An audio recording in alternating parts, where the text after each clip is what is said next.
I proudly introduce you to our third speaker, Mr. Tonyho Robinsona, the co-director of Presence International Press Agency.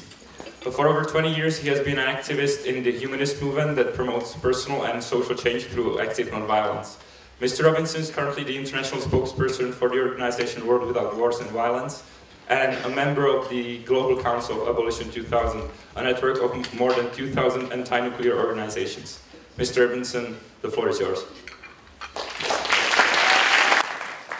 Good afternoon, ladies and gentlemen. First of all, I would like to say thank you to the organizers of this Model United Nations event. It's a great honor for me to be here. It's so nice to be surrounded by young people who are looking what they can do to change the world. I also thank the organizers for the opportunity to wear my suit, which I haven't done for a number of years now. I've been asked to talk about the role of active nonviolence in international political structures, and specifically to talk about the role, the application of nonviolence in the current situation in Ukraine. I come here at the invitation of the Czech branch of the international organization World Without Wars and Violence, having been a member of this organization for 10 years, representing it in different forums, and being a spokesperson for 4 years. World Without Wars is an organization that emerged from a network of activists called the Humanist Movement, which is a social expression of a current of thought known as universalist humanism, the roots of which can be traced back to the province of Mendoza in Argentina in the decade of the 60s, when the philosopher, author, and spiritual guide Silo addressed a group of 200 young activists in the hills near Mount Aconcagua, close to the border with Chile, and gave a speech called The Healing of Suffering. Silo's teachings can be seen as the continuation of the work of previous protagonists of nonviolence, such as Martin Luther King, Mahatma Gandhi, Leo Tolstoy, Henry David Thoreau, and so on back to mythical and legendary figures of nonviolent activism, such as Jesus Christ and Buddha. It is with this background that I address the delegates of Porgmun 2015. Before entering into the subject at hand, maybe it is good to define active nonviolence for those that have never heard it before.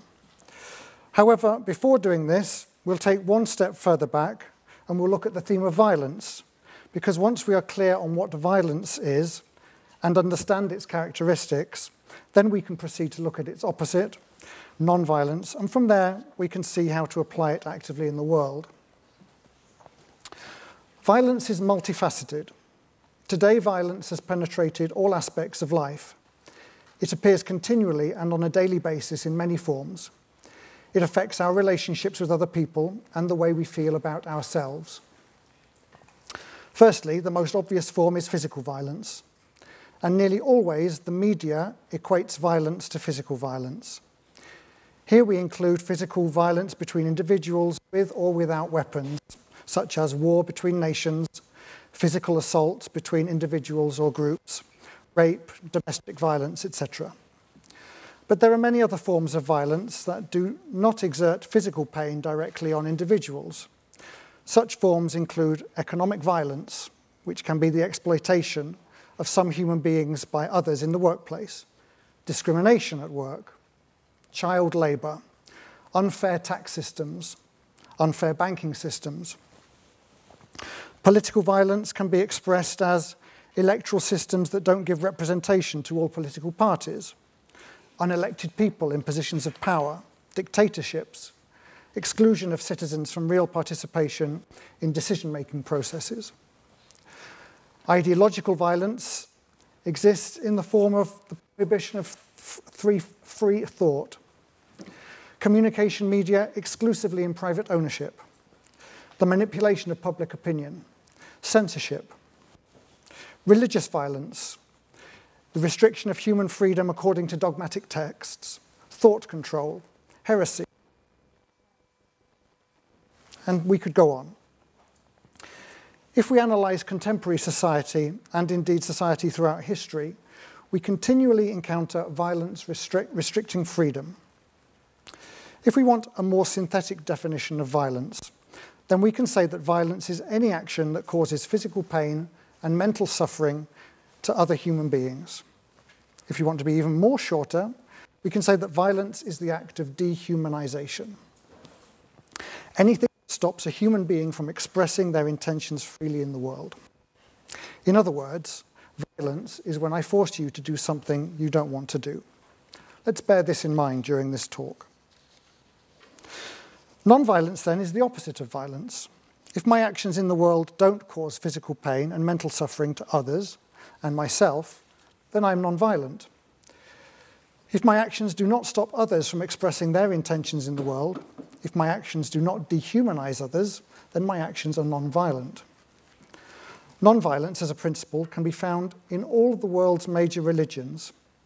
It doesn't mean that religions aren't violent, but somehow underlying their doctrines is a simple rule for living in communities, which is known as the Golden Rule, which can be expressed as treating other people the way you would like to be treated. Mahatma Gandhi formulated the ethic of non-violence in his own way, basing it on the principle of ahimsa, which is the refusal to use any form of violence against individuals, nature, even insects or plants. And he used the law of passive resistance. Gandhi was able to organize an anti-colonial movement uniting many millions of people, which employed satyagraha. This was expressed in massive and sustained civil disobedience and non-cooperation with the British authorities, reaffirming Indian identity and freedom, but without recourse to violent methods. The people called Gandhi Mahatma, which means great soul. They called him this for his courage and unyielding adherence to the principle of nonviolence. This nonviolent movement prepared the ground for Great Britain to give India her independence, although Gandhi himself was killed by a paid assassin subsequently. Unfortunately, the process that occurred in India and Pakistan was accompanied by great bloodshed and unrestrained violence after his death. The struggle of Martin Luther King for civil rights of the African American population in the USA also ended without fully achieving its objectives, as he too was assassinated while preparing to speak. Nonetheless, the concept of nonviolence, including nonviolent forms of protests, continues to be a vital, evolving force in the world.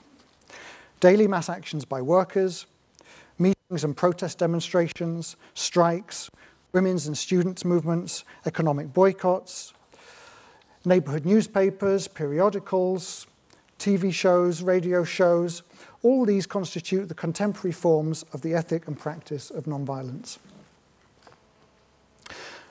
Now we come into more difficult territory, because the field we are looking at is the relationship between states, not between the people of those states, but between the representatives of those people who somehow have the ability to implement decisions that are made in international political structures. Here we must look at the basis of relationships between countries and understand what the values are that underlie those relationships. And what we see, if we take a look, is that this scale of values is dominated by economics, by money. The most important value in international relationships is money. And clearly we can see that this is the case just by observing the state of the world. When the nations of the world are capable of spending $1.8 trillion in the year 2013 on their military budgets, during a time of acute economic crisis, during a time of austerity politics across Europe, and during a time of epidemic hunger and disease across large parts of the world, then we are clearly not in a situation in which the needs of human beings are being adequately considered. The world today is on the brink of a nuclear and ecological disaster. And instead of nations working together to reduce tensions, we find the opposite. But let's try to understand this point of who our international representatives actually represent. Most likely in this hall, we have delegations from the vast majority of the world's countries. Have you considered what the needs of the people in your countries are? What are their basic existential needs? You may be surprised by the simplicity of the answers, Because no matter the colour of skin, the religion, the gender, or the sexual orientation of the people you represent, if you were to conduct a survey about what they need, they would respond by saying, we want access to good quality healthcare. We want access to good quality education services for our children. We want access to employment in return for a salary that allows for a dignified standard of living. We want sufficient leisure time to pursue activities that bring pleasure to life. We want security in our old age, a dignified death, and above all, peace. This is what the people want that you represent here.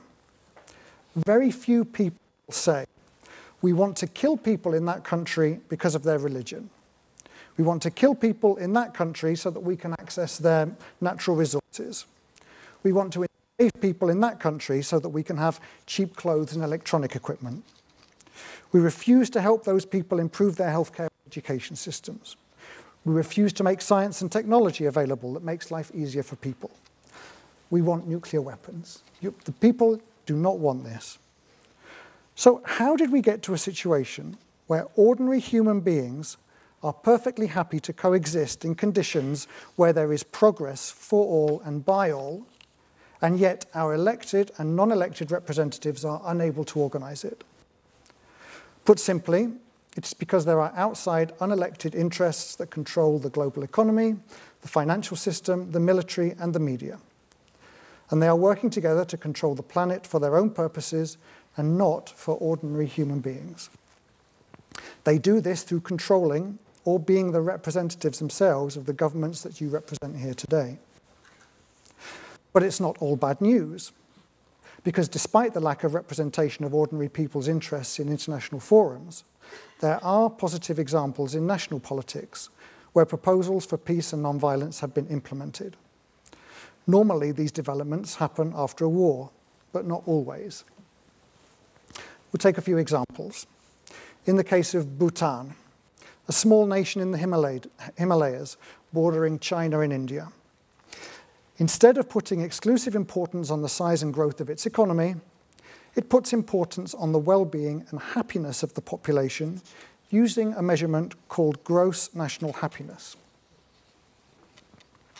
Costa Rica, in Central America, abolished its army in 1949 after a civil war and has been among the most stable countries of Latin America ever since. All Costa Rica's neighbors in Central America have suffered military coups and civil wars, sometimes over the last half-century. Bolivia, in South America, introduced an article into its constitution of 2009 abolishing war as a means of resolving disputes. And Japan, in Article 9 of its constitution, says, Japanese people forever renounce war as a sovereign right of the nation and the threat or use of force as a means of settling international disputes. In Japan at the moment, there's a strong movement trying to change or abolish this article, but for now, it still holds. And of course, in the international field, the United Nations itself is, of course, an expression of active non-violence. Emerging after the horror of the Second World War, nations came together to try and put in place a structure that would be a forum for the peaceful resolution of conflicts. Let's remind ourselves of the preamble to the United Nations Charter. We, the peoples of the United Nations, are determined to save succeeding generations from the scourge of war, which twice in our lifetime has brought untold sorrow to mankind. And we are determined to reaffirm faith in fundamental human rights, in the dignity and worth of the human person, in the equal rights of men and women and of nations large and small.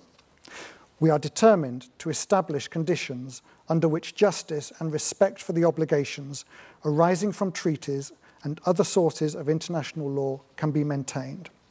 And we are determined to promote social progress and better standards of life in larger freedom.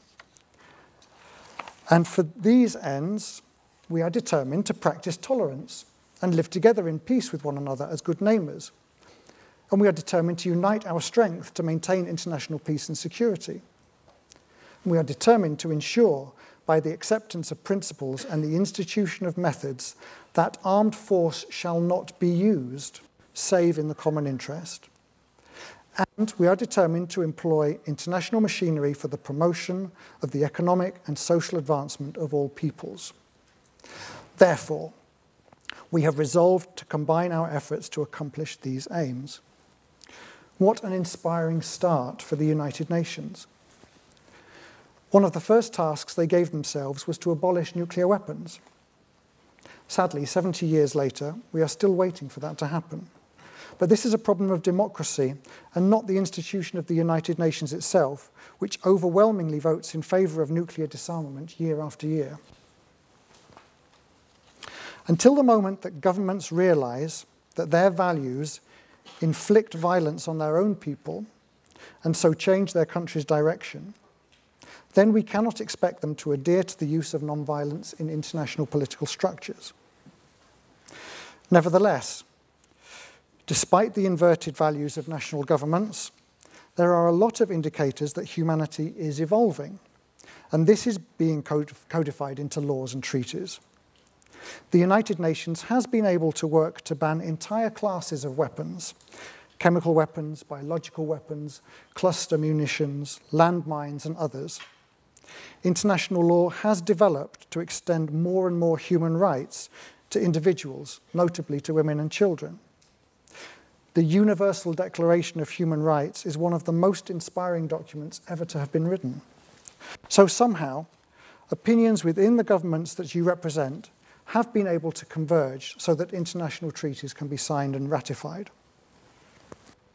One of the key reasons for such developments has been civil society organizations. And here is where the application of active nonviolence can be found most effectively. Civil society has been and is key to the efforts to change the direction of political processes. We have seen it at national level and at international level that civil society can pressure governments to improve the situation for human beings. And of course here, the role of nonviolence is essential, because when social protest turns violent, the government response is violent, and they justify this response with the violence of the protesters. Nonviolent protest confounds governments because they have no way to counteract it other than by sending in the security services dressed in civilian clothes to start the violence. And sadly, this tactic has been seen time and time again in different countries of the world. Now let us turn our attention to the subject of the situation in Ukraine. First, I have to say that I am not an expert on the region. The information I present now is information that I have researched by looking at different sources on the internet. I am the director of an international news agency, so I do read a lot of different news sources in the world. I have tried to apply principles to the problem, and one of those is that we will resolve the problem when we understand it in its ultimate root and not when we want to resolve it. It's logical that we should need to understand the background in order to see a way out. The independent state of Ukraine, as we know it, was established in 1991, previously being the territory of the Soviet Republic of the Ukraine, which was a state put together artificially during the time of state socialism. Prior to this, some of the western part of Ukraine was associated with the Austro-Hungarian Empire, and there are still Hungarian and Polish-speaking minorities living there. Whereas in the eastern part, there was a high percentage of Russians. If you like, there are similarities here to the artificial nature of the former Czechoslovakia and the former Yugoslavia. Colonial powers drew lines on a map around certain territories and told the people they had to live together. The same thing has happened throughout the colonialized world in Africa, Asia, and Latin America. In this situation, there is a population with strongly divergent opinions about their history, their traditions, the languages they speak, and their project for the future. Surely, what defines a nation is the mutual recognition established between people who identify with similar values and aspire to a common future. And this has nothing to do with race, language, or history. A nation can be formed today, can grow towards the future, or fail tomorrow, just as it can incorporate into its project other peoples or groups. So basically, what we are witnessing in the Ukraine is a similar situation to the breakup of the former Yugoslavia, because the breakup of the former Czechoslovakia is outstanding as an example of a peaceful division of a country. But there are very few, if any, other similar examples. And to say that parts of a country declaring independence from other parts of a country is illegal, well, this argument doesn't work, because legal and illegal is not the same as right or wrong. Slavery was wrong during the times when it was legal. Laws don't respond immediately to the will of the people. They are written after public opinion has been clearly established to favour one situation over another. So we have a territory with a population that is not very homogeneous, and this could be the cause of the difficulties. Let us also look at the unelected interests in the area, because Ukraine is a hugely significant economic area. Not only is it an extremely important region for agriculture, the Donbass region is the centre of the enormous coal mining industry. The Crimea was always overwhelmingly Russian, having been so since 1783, and formally assigned to the Soviet Republic of Ukraine. Since the breakup of the Soviet Union, there were repeated attempts in the peninsula to return to the Russian Federation. Finally, with the turmoil in Kiev in 2014, a referendum was held and the majority decided to declare independence from the Ukraine and seek accession to the Russian Federation. Whereas part of the country looked for closer ties with the European Union and felt great resentment at the region's treatment in the Soviet days, part of the country looked for closer ties with Russia and felt great resentment at the region's treatment in the Second World War. Powerful families making lots of money out of the economic potential of the country are the ones fighting for control. And those who, like the West, have appealed for military support from Washington in return for economic deals, and those who, like Russia, have appealed for military support from Moscow in return for economic deals. However, in the small towns and villages of the area, the families that speak Ukrainian, Polish, Hungarian, Russian, and all the other languages that are present have a fine tradition of living in peaceful coexistence for centuries. All they want is their basic needs to be met, something that the country is perfectly capable of providing. Furthermore, I think it's important to consider the Russian situation. It may not be very popular. At the end of the Cold War, the first US President Bush gave assurances to Soviet President Gorbachev that NATO would not expand further east if Germany would be allowed to reunify. Despite these assurances, NATO continued to expand. NATO started to develop plans for its missile defense systems with bases in Poland and the Czech Republic, and Russia started to become sensitive.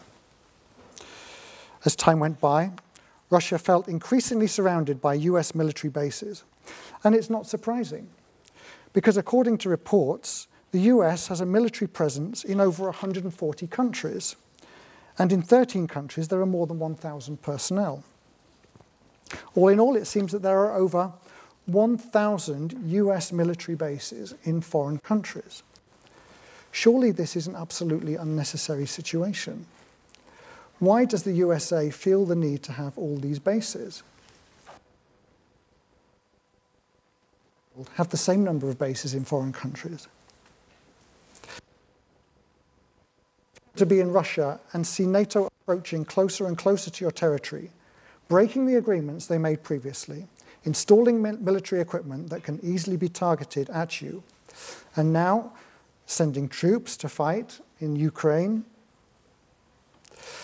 There is a portrayal in the Western media that Russians are monsters, building up to reinvade all the parts of the former Soviet Empire. No doubt, there is a similar portrayal in the Russian media that Americans are monsters building up to invade them. None of this information can be taken as real. The mass media forms part of this network of unelected interests that are seeking to take advantage of the conflict to their own economic benefit, regardless of the effects on human beings. I would like to finish this section by proposing some solutions to the problem of the conflict in Ukraine. Clearly, it is not fair to be asked to fix a conflict once it has turned physically violent, instead of asking how non-violence can resolve the conflict before it reaches that situation. Nevertheless, there is a way that a conflict can be resolved non-violently, and it requires the following steps, some of which could be underway. Firstly, all shipments of weapons to the region must be stopped. Secondly, international pressure must be brought to bear on all sides of the conflict so that a permanent ceasefire can be agreed and implemented, because no one can talk to anyone while people are being killed. All sides must disarm. Thirdly, a debate has to be started among the people of that territory, because only they can really decide what should be done. It is not for people in other countries to decide how the people of a certain place should be governed. In this situation, a period of national dialogue should be started, in which people are asked for their proposals for how to coexist in peace, remembering that this is the condition that all people want to live in by default. The results of that dialogue may involve a new constitution, new elections, a new democracy, or it might result in more regional autonomy, the breakup of a region into a federation, or the formal dissolution of a country, and even the incorporation of some parts of a territory into other federations or countries. Whatever the outcome, it should always be the freely chosen decision of the people. Fourthly, economic assistance must be provided to all parts of the affected region in order to enable it to provide employment and meet all the existential needs of the people. Finally, a process of reconciliation must be implemented to ensure that people can move on with their lives without a desire to go back and take revenge for any perceived wrongs of the past. I would like to leave this presentation at this point. I hope that I provided a useful contribution to your debates and discussions over the next few days and given you a few things to think about. Probably by now you understand that I am an idealist, and I don't apologize for it. I think that my friends and family thought that once I left university, I would go into the real world, get on with the task of making as much money as I possibly could and consuming everything the world had to offer. Unfortunately for them, I couldn't turn off my idealism. There is too much injustice in the world. There is too much violence, and there are too many people suffering. You come here, members of a new generation, a generation that has more opportunity than any other to change the world. You are connected to the whole world and to each other in a way that we never were at your age. You have access to so much information, and your values are not the same as those of previous generations. You are more tolerant, more open, more accepting. You're more international and more optimistic, and your hopes and dreams are similar regardless of the continent you come from. I said before that the world is on the edge of an ecological and nuclear disaster, and it's true, but it doesn't have to be our destiny. You and the people of your generation have a huge contribution to make in shaping the future and helping the world to avoid catastrophe. I ask you now to hold on to your idealism. Don't let people tell you that things are the way they are forever and they can't change. It's not true. When I was your age, living in England, no one believed the Berlin Wall would come down and Europe would unite. 2 years later, the world was totally different. Now I live in Hungary, and this is something the 18-year-old version of myself could never have imagined. You have come here as delegations representing different countries in order to improve the living situation for the people you represent. Don't believe that war is inevitable and justified. And don't let anyone take your idealism away from you, because your idealism gives life a meaning. My spiritual guide and mentor, that Argentinian philosopher Silo I mentioned at the beginning, wrote in his poem style, "I will tell you the meaning of your life here. It is to humanize the earth. And what does it mean to humanize the earth? It is to surpass pain and suffering. It is to learn without limits. It is to love the reality you build. I cannot ask you to go further, but neither should it offend you if I declare, love the reality you build, and not even death will halt your flight. You will not fulfill your mission if you do not apply your energies to vanquishing pain and suffering in those around you, and if through your action they in turn take up the task of humanizing the world, you will have opened their destiny towards a new life." Thank you for your time.